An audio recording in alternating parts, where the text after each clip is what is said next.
Friends, आज की इस वीडियो में हम दो चरों वाले रैखिक समीकरण पाठ 3 को सॉल्व करने जा रहे हैं। उसके प्रथम प्रश्नावली 3.1 उसको सॉल्व करने से पहले हम कुछ महत्वपूर्ण बातें जान जाएं, जिससे हमें आसानी होगी करने में। दो चरों वाले रैखिक समीकरण मतलब दो चर के रैखिक समीकरण क्या होते हैं, तो उसके लिए जानने से पहले हम सबसे पहले बताते हैं चर और अचर क्या होता है। तो चर जैसे मान लीजिए कोई एक समीकरण दिया हुआ है 2x + 3y + 4 बराबर 0 दिया हुआ है। ये मान लीजिए कोई समीकरण दिया हुआ है, तो इसमें जो मेरा ये होता है ये होता है अचर, ये अचर होता है और ये चर होता है। इसमें ये भी चर होगा और ये अचर होगा। मतलब कहने का जो संख्या होगी वह क्या होगी, वह अचर होगी। ठीक, जो संख्या होगी वो अचर होगी और जो x y z मतलब कि जो लेटर के रूप में रहेगा वह चर होगा। ठीक, यही है। तो ये बेसिक था पार्ट 3 का। चलिए अब प्रश्नावली 3.1 को हल करते हैं। उसका प्रथम सवाल क्या बोल रहा है, बोल रहा है कि आफ्ताब अपनी पुत्री से कहता है, जो आफ्ताब एक बाप है वह अपनी पुत्री से कहता है कि 7 वर्ष पूर्व मतलब 7 वर्ष पहले मैं तुमसे 7 गुनी आयु का था। अब से 3 वर्ष बाद मतलब कह रहा है कि 7 वर्ष पहले मैं तुमसे 3 गुनी आयु का था। मतलब जो मैं था वो तुमसे 3 गुनी आयु का था 7 वर्ष पहले। अब से 3 वर्ष बाद मैं तुमसे केवल 3 गुनी आयु मतलब मैं तुमसे केवल 3 गुनी आयु का रह जाऊंगा। क्या यह मनोरंजक है, अभी देखेंगे। इस स्थिति को बीजीगणित ग्राफी रूप में व्यक्त कीजिए। तो पहले हमको इसका समीकरण बनाना पड़ेगा, फिर ग्राफी विधि से इसको हम हल करेंगे। तो प्रश्नावली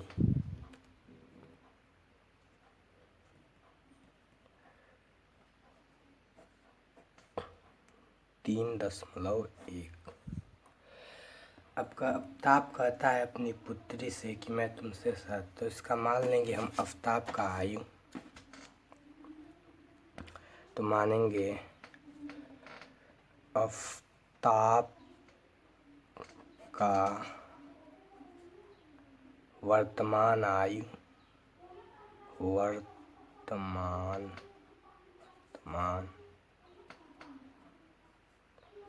आयु x वर्ष तथा उसकी पुत्री की आयु y वर्ष है। ठीक, अब क्या बोल रहा है, अब यहाँ लिखेंगे 7 वर्ष पूर्व आफ्ताब की आयु क्या हो जाएगी, x - 7, 7 वर्ष पहले हो जाएगी ना, तो 7 वर्ष पूर्व आफ्ताब की आयु इतनी हो जाएगी। और फिर लिखेंगे 7 वर्ष पूर्व पुत्री की 7 वर्ष पूर्व आफ्ताब 7 वर्ष पूर्व आफ्ताब यहाँ लिखेंगे कि आयु होगा। ठीक, 7 वर्ष पूर्व पुत्री की आयु y है उसकी पुत्री की आयु, तो 7 वर्ष पहले y - 7 होगी। अब प्रश्न में क्या बोल रहा है, अब प्रश्न में ये बोल रहा है कि 7 वर्ष पूर्व मैं तुमसे 7 गुनी आयु का था। तो जो मैं जो था बराबर तुमसे 7 गुनी आयु का था, ये बोल रहा है। तो इसको सॉल्व कर लेते हैं। तो x - 7 = 7y - 7 7 7 49। ठीक, अब देखिए, अभी x को वाई को इधर लेते आएंगे तो x माइनस 7y हो जाएगा बराबर, ये उधर जाएगा तो प्लस हो जाएगा और प्लस माइनस माइनस क्या हो जाएगा 42, ऋण 42 हो जाएगा। ये प्रथम समीकरण बन गया। ठीक, अब क्या कहता है, अब बोल रहा है कि अब से 3 वर्ष बाद, तो लिखेंगे 3 वर्ष बाद आफताब की आयु क्या होगी 3 वर्ष बाद, x प्लस 3 होगी। 3 वर्ष बाद पुत्री की आयु y प्लस 3 होगी। अब क्या बोल रहा है इसमें, ये प्रश्नानुसार था, प्रश्नानुसार। ठीक, यहाँ पर भी होगा प्रश्नानुसार। अब यहाँ पर क्या बोल रहा है, प्रश्नानुसार अब से 3 वर्ष बाद मैं तुमसे केवल 3 गुनी आयु का रह जाऊंगा। मैं, जो मैं हूँ, x प्लस 3 मतलब बोल रहा है मैं तुमसे y प्लस 3 से 3 गुनी, मतलब से 3 गुनी आयु का रह जाऊंगा। तो x प्लस 3 बराबर 3y प्लस 3 त्रिक 9। अब x माइनस इधर लाएंगे 3y हो जाएगा बराबर, 3 को इधर ले जाएंगे तो माइनस में हो जाएगा तो बराबर 6 हो जाएगा। ठीक, तो ये 2 हो जाएगा, समीकरण नंबर 2 हो जाएगा। ठीक ठीक, तो अब इसमें बोल रहा है कि अब इसे ग्राफी विधि से हल करना है। तो ग्राफी विधि से हमें हल करने के लिए तो यहाँ लिखेंगे ग्राफी विधि से, ग्राफी विधि से क्या करना होगा, हमें हल करना होगा। तो मतलब हम एक x का मान निकालेंगे, मेरा y का मान आता जाएगा। तो समीकरण 1 के लिए जब निकालेंगे तो यहाँ लिखेंगे समीकरण 1 के लिए। ठीक, समीकरण 1 के लिए तो मेरा हो जाएगा समीकरण में क्या है, x माइनस 7y बराबर माइनस 42। तो यहाँ से y का मान क्या हो जाएगा, y बराबर होगा माइनस 42 होगा। ठीक, और माइनस 42 के बाद ये जो x रहेगा, ये x इधर आएगा, देखिए ये प्लस में इधर आएगा तो माइनस में हो जाएगा, माइनस x। ठीक, बटे ये ऋण 7 नीचे चला आएगा तो ये y का मान यहाँ पर बन गया। ठीक, अब यहाँ पर हमें एक लेंगे, x का मान रखेंगे जो भी, y का मान आता जाएगा। ठीक, अब यहाँ x का मान जो रखेंगे तो y बराबर माइनस 42 माइनस x बटे 7 ये आता जाएगा। मान लीजिए y का मान हम रख रहे हैं 3 रख रहे हैं, y का मान मान लीजिए 0 रख रहे हैं। ठीक, तो x का मान क्या हो जाएगा 42, ऋण 42 और माइनस 0 तो ऋण 42 ही रहेगा। तो 7 छके 42, तो y का मान माइनस 6 हो जाएगा। ठीक, अब जब x का मान हम क्या रखें, 2 रखें, नहीं 2 नहीं रख रहे हैं हम y का मान, जब y का मान 7 रखेंगे तो कितना हो जाएगा, 7 2 9 तो 49 हो जाएगा, 7 7 49 तो माइनस 7 हो जाएगा। अब इसी प्रकार जब हम y का मान 8 रखेंगे तो ये तो हो जाएगा 50, 7 तो 8 56 होता है। तो 56 के लिए हमें क्या करना पड़ेगा, 8 और 5 हमें 13 करना पड़ेगा। जब 13 रखेंगे इसका मान, 13 नहीं सॉरी 14, तो देखिए 4 2 6 हो जाएगा और 4 1 5 हो जाएगा तो 56 हो जाएगा और 7 8 56 होता है माइनस के साथ। तो ये इसी तरह समीकरण 1 के लिए हो गया। अब समीकरण 2 के लिए क्या हो जाएगा, समीकरण 2 के लिए भी ऐसे होगा, एक होगा यक्स और एक होगा वाई। समीकरण 2 क्या है, यक्स माइनस 3y बराबर 6। तो यहाँ से y बराबर क्या हो जाएगा, 6 माइनस यक्स बटे ऋण 3। क्या हो जाएगा, 6 माइनस यक्स बटे ऋण 3। अब इसको करना है हमको सॉल्व। तो जब हम यहाँ पर y का x का मान 3 रखेंगे, ठीक, 3 रखेंगे तो इसका मान -1 हो जाएगा। जब यहाँ y का मान 6 रखेंगे तो इसका मान 0 हो जाएगा। और जब हम y का मान कितना रखेंगे, 6 है यहाँ पर, तो ठीक 6 है, तो 6, जब y का मान -6 रखेंगे तो माइनस माइनस प्लस हो जाएगा। और 6 6 क्या हो जाएगा, 12, तो 3 चौको 12, तो -4 हो जाएगा y का मान, ठीक, ये हो गया। तो इसी तरह से हम ये x और y का मान निकल गया, और जहाँ x और y का मान जब निकल गया तो हम एक ग्राफ खींचेंगे और उस पे हम ये 1 2 3 4 5 6 7, फिलहाल ग्राफ नहीं है हमारे पास तो इसी तरह बता देना है। और यहाँ नीचे 1 2 3 4 5 और 6 ऐसे करेंगे। ऊपर ये माइनस होता है नीचे, और ऊपर 1 2 3 4 5 ये हो जाएगा, ठीक। और इधर भी क्या होता है, इधर भी -1 -2 -3 -4 -5 ऐसे होता है इधर भी, ठीक। तो इधर प्लस प्लस होता है, इधर माइनस प्लस होता है, और इधर माइनस माइनस होता है, और इधर प्लस माइनस होता है, ठीक।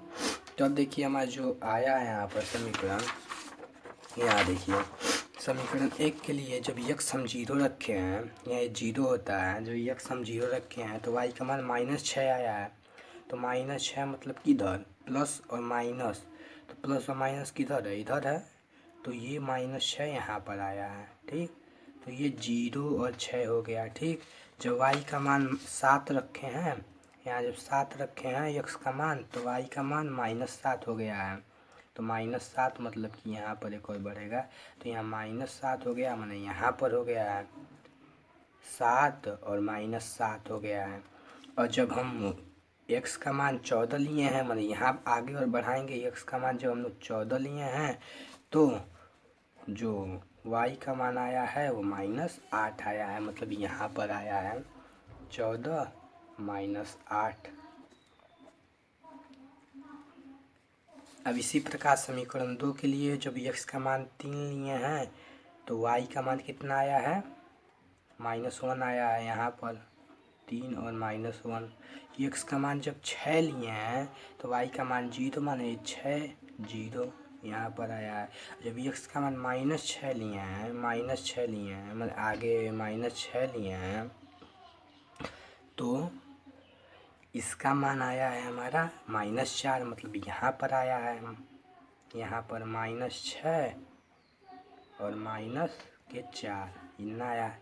तो अब देखिए जब इस रेखा को हम मिलाएंगे, इन रेखाओं को जब हम मिलाएंगे, देखिए तो ये रेखा इसको ऐसे ऐसे जाती हुई रेखा ये एक बनेगी, ये एक ऐसे रेखा बनेगी जाती हुई, और फिर ये रेखा ऐसे जाती हुई बनेगी। तो जहाँ पर ये काटेगी तो वहीं पर इसका जो मान होगा, जैसे मान लीजिए यहाँ x एक्सिस पे 1 हो जाएगा ये, और y एक्सिस पे -5 हो जाएगा। तो माने x का क्या है, x का 1 है, तो x 1 साल हो जाएगा, y 5 साल हो। लेकिन ये सही नहीं है क्योंकि ये ग्राफ पे नहीं बना है, कुछ इधर उधर बना है। तो इसके लिए हमको ग्राफ लेंगे और ग्राफ पर इसी तरह हम काम करेंगे जिस तरह आपको हम बताए हैं। और फिर ग्राफ के अनुसार हम जहाँ पर बिंदु से मतलब समीकरण से जो मान निकाले हैं वो मान हम ग्राफ के बिंदुओं पर लेके अब रेखा को, सब बिंदुओं को एक रेखा से मिला देंगे और दूसरे बिंदु को एक रेखा से मिला देंगे। फिर जाकर वो दोनों रेखा जहाँ पर काटेंगी तो जो काटन बिंदु का निर्देशांक होगा एक्स वाई, वह उसकी पुत्री और उसके पिता के आयु हो जाएगा। और उसकी पुत्री और पिता की आयु आप एक तरीके से और ज्ञात कर सकते हैं।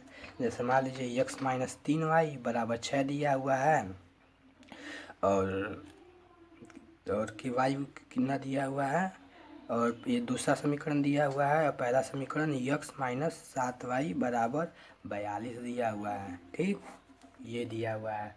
तो इसके लिए हम सिंपली समीकरण 2 दिया है और ये समीकरण 1, तो समीकरण 1 और 2 से करेंगे तो x माइनस 7y बराबर इन 42 पे समीकरण 1 को लिखे हैं और फिर ये ऊपर वाला समीकरण x माइनस 3y बराबर 6।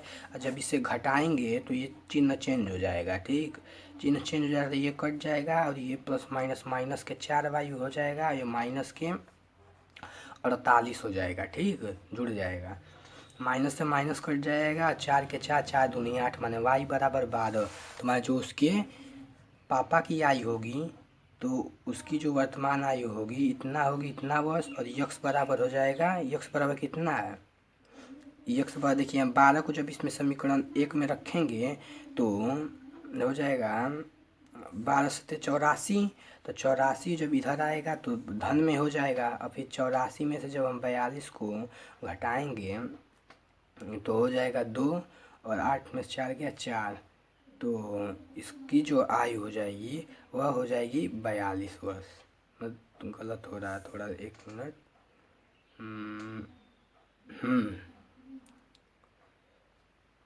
ठीक, तो इसका हो जाएगा 42, ये सही था, कोई गलत नहीं था, हमको मानने में थोड़ा गलत लग रहा था, तो ये सही था। तो ये आफ्ताब का था, मतलब उसके पापा का आयु था ये, और उसकी पुत्री का आयु था। जब उसे 7 वर्ष पूर्व 7 वर्ष पश्चात करेंगे तो इसी में से 7 जोड़ेंगे और घटा देंगे। ठीक, तो पहला हो गया, ये पहला सवाल हो गया। आप चलते हैं सवाल नंबर 2 की तरफ। बस समीकरण बन जाए ना इसका ये 2 समीकरण बना है, इसी पर ये हल हो जाएगा।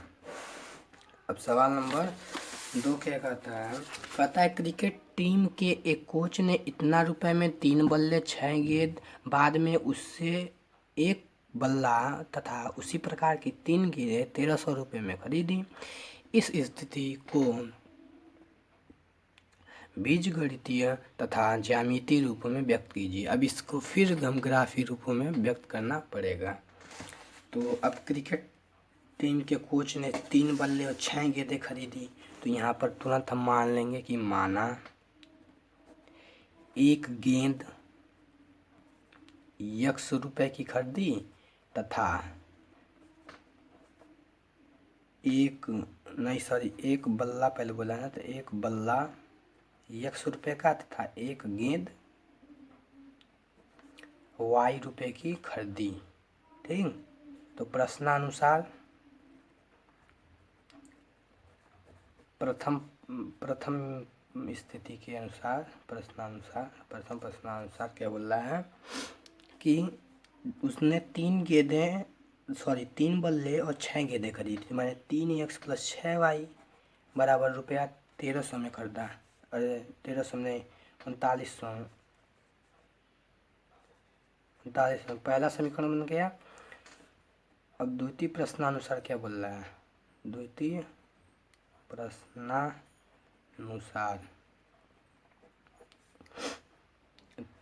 उसने एक बल्ला और उसी प्रकार की 3 गेंदें खरीदी, माने एक बल्ला और उसी प्रकार की 3 गेंदें खरीदी, कितना रुपए में, 1300 रुपये में।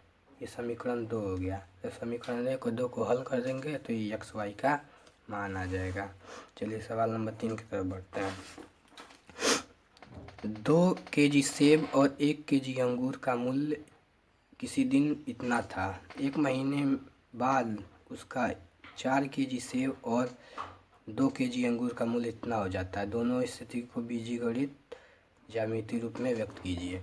तो 1 केजी सेब का मूल्य कितना था, तो उसको पहले मानेंगे, तो मानेंगे 1 केजी लिखेंगे या माना यहाँ हम एक लिख रहे हैं तो आप एक मत लिखिए, यहाँ एक लिखिएगा ऐसे एक।